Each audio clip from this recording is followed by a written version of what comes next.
Janaki versus state of Kerala എന്ന ചിത്രത്തിന് censor board ഒരു അനുമതി നിഷേധിച്ച സാഹചര്യത്തിലാണ് ശക്തമായ പ്രതിഷേധവുമായി സിനിമാ സംഘടനകൾ ഒന്നാകെ ഇവിടേക്ക് എത്തിയിരിക്കുന്നത്. ഇപ്പോൾ നമ്മോടൊപ്പം ടിനി ടോം ചേരുകയാണ്. ഇത്തരം ഒരു പ്രതിഷേധം ചെയ്യേണ്ട ഒരു സാഹചര്യത്തിലേക്ക് വന്നു നിൽക്കുകയാണ്. എങ്ങനെയാണ്? ഇന്ത്യൻ കോൺസ്റ്റിറ്റ്യൂഷനിൽ പറഞ്ഞിരിക്കുന്ന ഫ്രീഡം ഓഫ് എക്സ്പ്രഷൻ. ഞാൻ BA പൊളിറ്റിക്സ് പഠിച്ചുകൊണ്ട് അന്ന് പോലെ പഠിച്ച ഓർമ്മകൾ നിൽക്കുകയാണ്. പക്ഷെ അതൊക്കെ നമ്മൾ പഠിച്ച കോൺസ്റ്റിറ്റ്യൂഷനെ തിരുത്തിയിട്ട് വരുന്ന രീതിയിൽ അല്ലേ നമുക്ക്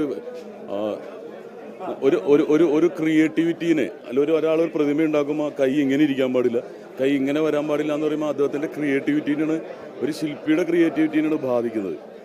അപ്പോൾ തുടർന്നുള്ള അതായത് നമ്മുടെ പിന്നാലെ വരുന്ന കലാകാരന്മാരെയും ബാധിക്കുന്നു, ഒരുപാട് രീതിയിൽ ബാധിക്കുന്ന കാര്യമാണ്. അപ്പോൾ അത് നമ്മൾ ഈ മുള്ളു വിരിച്ച പാത മാറ്റണം. അവിടെ ഈ പിന്നാലെ വരുന്നവർക്ക് ഫ്രീഡം ഓഫ് എക്സ്പ്രഷൻ കൊടുക്കാൻ വേണ്ടി, ഇപ്പോൾ ജീവിക്കുന്നവർക്ക് ഫ്രീഡം ഓഫ് എക്സ്പ്രഷൻ.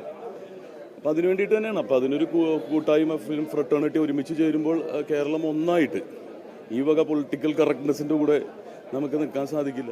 പൊളിറ്റിക്കൽ ഇടപെടൽ തന്നെയാണെന്നാണോ? തീർച്ചയായിട്ടും അത് തന്നെയായിട്ടാണ് നമുക്ക് തോന്നുന്നത്. അല്ലെങ്കിൽ പിന്നെ ഇങ്ങനെ ഒരു അനാവശ്യമായിട്ടുള്ളൊരു ഇത് നമ്മുടെ സ്വാതന്ത്ര്യം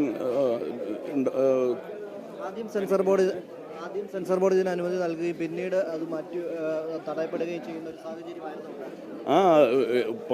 ഓരോ സ്ഥലത്തും ഓരോ നിയമമല്ലോ. ഇന്ത്യയിലെ ഒരു നിയമമല്ലേ ഉള്ളൂ, അത് ഇന്ത്യൻ കോൺസ്റ്റിറ്റ്യൂഷനെ ബേസ് ചെയ്തിട്ടുള്ള നിയമമാണ്. അപ്പോൾ ആ നിയമത്തിനെതിരെ വരുമ്പോൾ അത് ശരിക്കും പൊളിറ്റിക്കൽ ഇടപെടൽ തന്നെയല്ലേ? തന്നെയാണ് ഇതൊരു പൊളിറ്റിക്കൽ ഇടപെടലായി തന്നെയാണ് ടിനി ടോം ഇതിനെ വിലയിരുത്തുന്നത്. എന്തുതന്നെയായാലും ശക്തമായ പ്രതിഷേധവുമായി സിനിമാ സംഘടനകളും ഒപ്പം തന്നെ നടന്മാർ ഉൾപ്പെടെയുള്ളവർ ഇവിടേക്ക് എത്തുന്ന ഒരു സാഹചര്യമാണ്. എന്തുതന്നെ ഇന്ന് സിനിമ മേഖലയിലെ വിവിധ സംഘടനകളുടെ നേതൃത്വത്തിലാണ് ശക്തമായ പ്രതിഷേധം തീർക്കുന്നത്. ഇതൊരു സൂചനാ പ്രതിഷേധമായാണ് മുന്നോട്ട് പോവുകയും ചെയ്യും.